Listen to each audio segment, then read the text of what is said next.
Rajesh Maurya, Surat, Gujarat, the Panchsen channel पर आप सभी का तहे दिल से हार्दिक स्वागत अभिनंदन है।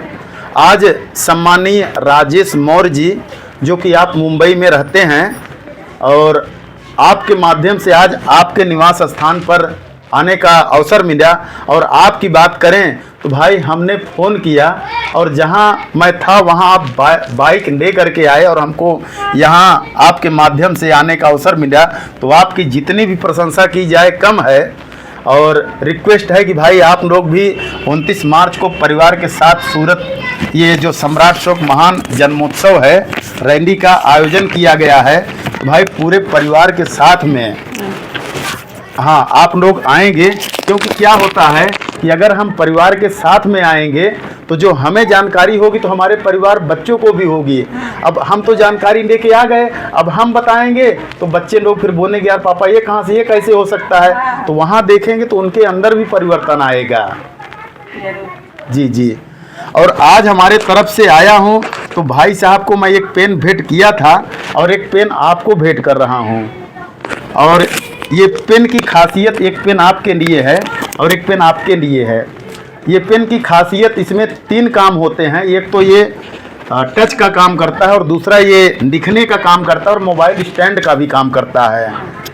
तो आपसे जानना चाहेंगे आपसे कि हमारे यहाँ आई थी तो भारत की कौन सी महिला थी जो फर्स्ट टीचर बनी, first lady teacher in India? Savitribai Phule. भाई जोरदार तालियां बजाइए। दर्शन क्या है कि 170 साल पहले भारत देश में बच्चियों को पढ़ने का अधिकार नहीं था, और सर्वप्रथम किसी ने स्कूल खोला, विद्यालय खोला, तो क्रांति ज्योति राष्ट्रमाता सावित्रीबाई फुले।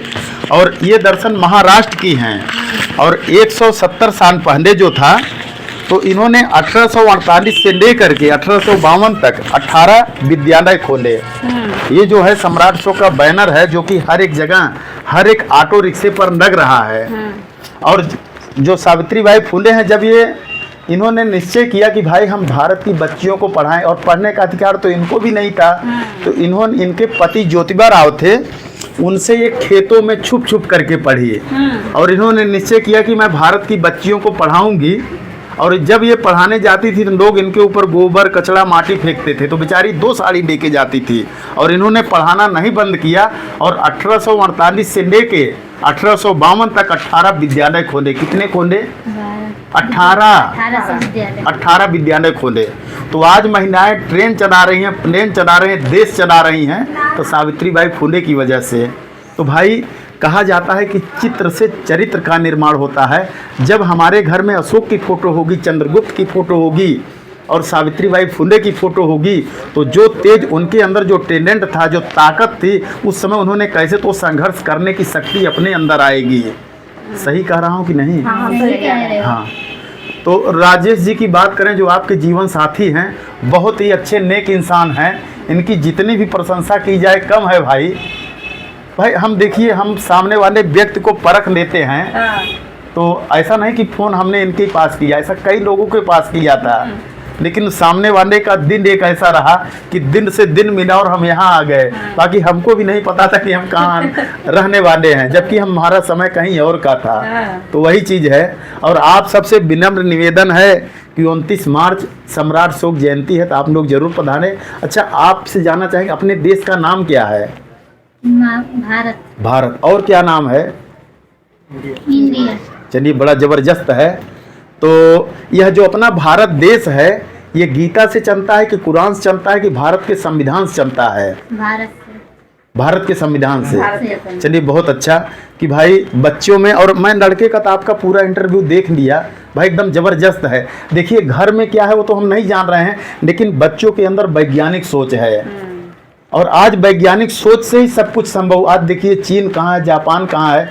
जापान की अगर बात करें तो आज 50 साल हो गए, वहाँ बुलेट ट्रेन चल रहा है, मतलब 2-3 घंटे में आप उत्तर प्रदेश पहुँच सकती हैं, इतना तेज। लेकिन आज अपना देश इतना पीछे है, तो उसका कारण है क्योंकि वहाँ के लोग जो है विज्ञान को मानते हैं, और हम लोग यहाँ किसी और को मानते हैं, यहाँ चमत्कार को। तो चमत्कार ऐसा कुछ होगा नहीं। और अगर चमत्कार होता तो 170 साल पहले जब भारत देश में सती प्रथा थी, किसी का अगर जीवन साथी दुनिया में चला जाए तो भाई उसको जिंदा जलाते थे, तो समय चमत्कार करना चाहिए था, लेकिन किसी ने चमत्कार नहीं किया। और आपको हम बताना चाहेंगे कि जो मौर्य शासनकाल था यही स्वर्णिम शासनकाल है। यही जो हम लोग विश्व गुरु की बात करते हैं, भारत की पहचान पूरे दुनिया में थी तो मौर्य शासनकाल में थी। और आज के 2500 साल पहले जब सम्राट अशोक का शासनकाल था तो उस समय भारत की बच्चियों को सैन्य प्रशिक्षण दिया जाता था, मतलब उनको भी लड़ने का अधिकार था, पढ़ने की तो बात छोड़िए लड़ती भी थी।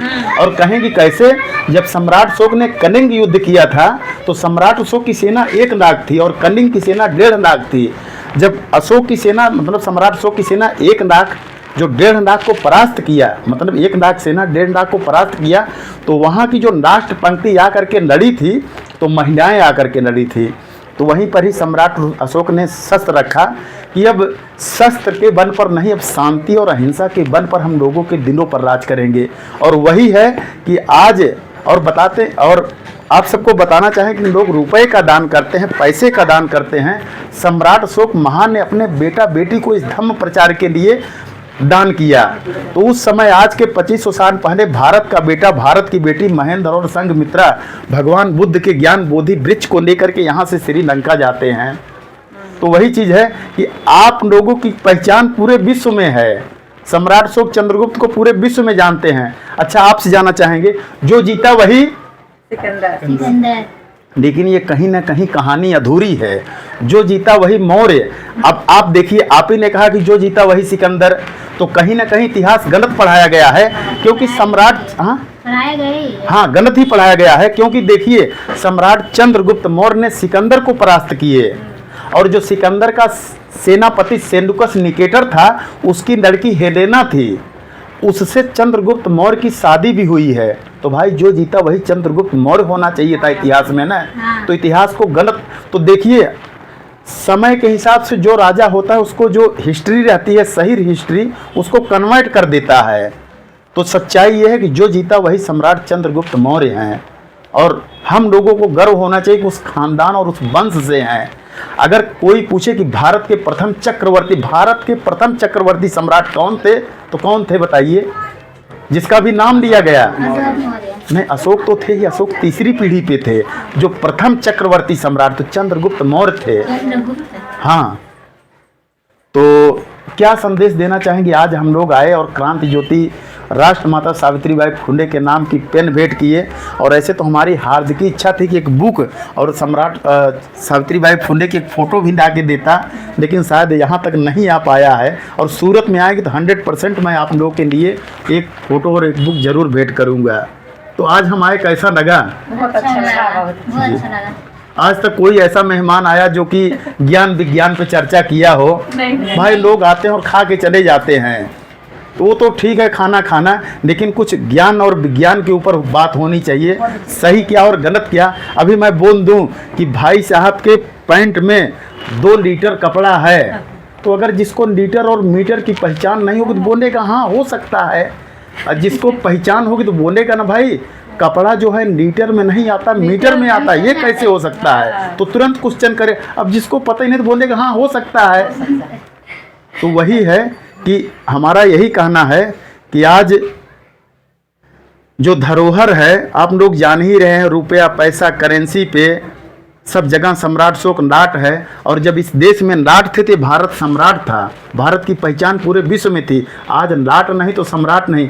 इसीलिए आप लोगों से निवेदन है कि 200-250 का अशोक लाट आता है, 150 का। कहीं भी शादी में जाएं, बर्थडे में जाएं तो उसको अशोक लाट को भेंट किया करें। 200 रुपया देने से अच्छा 200 उसको लाट दे दो, और जहाँ सम्राट अशोक लाट रखेगा, टेबल पे रखेगा, तो उसके घर की शोभा बढ़ जाएगी नहीं भाई साहब? तो अपने लोगों को ये काम करना है। 200 रुपया दे के आओगे, वो कहाँ ख़त्म कर देगा पता ही नहीं चलेगा। इसलिए हम जाते हैं, हम वो सब नहीं देते, हम यही सब देते हैं। तो चलिए, बहुत बड़ा अच्छा लगा। आप सभी का मंगल हो, कल्याण हो, भवत सब मंगलम। और आज के कैमरामैन क्या नाम है आपका? नाम बताइए। हाँ, पार्थ, आप जाइए उधर। पार्थ, अच्छा कौन से क्लास में हैं? तीसरी में। चलिए, बड़ा अच्छा है। तो आपसे जानना चाहेंगे दीपक कहाँ जलाना चाहिए, अंधेरे में कि उजाले में दिया? अंधेरे में। बहुत अच्छा। तो जो लोग उजाले में दिया जलाते हैं ये समझदार है कि मूर्ख हैं? जो मटमंगरा हुआ, भत्तेवान हुआ, कहाँ कहाँ जलाते हैं? धड़ाक से बोलिए। चलिए, बड़ा अच्छा, एक बार जोरदार तालियां बजाइए। तो चलिए ठीक है, और एक पेन हमको आपको भी भेंट रहेगा, मैं जाते जाते दे के जाऊंगा, ठीक है? और आगे चल के क्या बनना चाहते हैं, कुछ डिसाइड किए हैं कि नहीं? डिसाइड कर लेना, क्योंकि गोल जो है ना अभी से फिक्स होना चाहिए। जैसे एंटीना क्या है, अगर घूमता रहता है ना तो टीवी झिलमिलाती रहती है, अगर फिक्स रहता है ना तो एकदम क्लियर आता है, तो चित्र विचित्र नहीं आता। तो अपना लोग का गोल फिक्स होना चाहिए आप। लेकिन कोई दिक्कत नहीं, अभी आपकी कम उम्र है, थोड़ा सा उम्र हो जाएगा तो कोई दिक्कत नहीं है। तो ठीक है भाई साहब, राजेश जी आपका एक संदेश हो जाए कि आज हम आए, कैसा लगा? 2 शब्द आपके मुखार बिंद से, अच्छा लगा कि क्या लगा? बहुत अच्छा लगा जी जी, चलिए बहुत ज़बरदस्त, बहुत बहुत धन्यवाद एवं बहुत बहुत मंगल कामनाएं। Thank you.